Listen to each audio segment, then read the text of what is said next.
Download this code from codegive.com, link in the description below. Certainly. NumPy is a powerful library in Python for numerical computing, and it provides a variety of functions to perform operations on arrays. One common task is finding the largest value in an array. This can be accomplished using the numpy.max function or the numpy.amax function. Both functions perform the same operation and can be used interchangeably. Tutorial: Finding the largest value in a NumPy array. Step 1. Install NumPy. If you haven't already installed NumPy, you can do so using pip.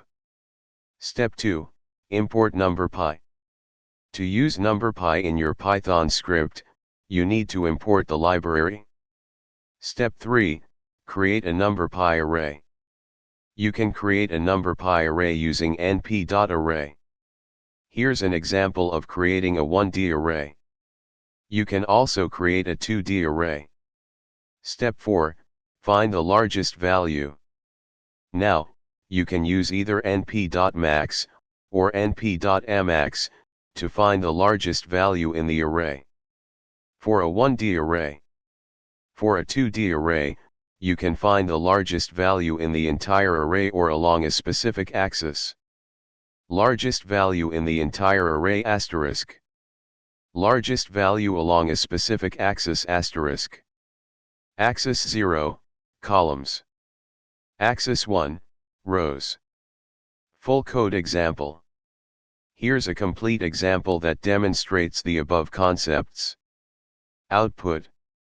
When you run the above code, the output will be. Conclusion.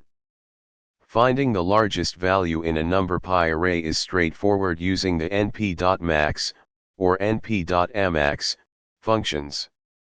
This tutorial covered how to find the maximum value in both 1D and 2D arrays and provided examples for clarity. You can further explore other statistical functions available in NumPy for comprehensive data analysis.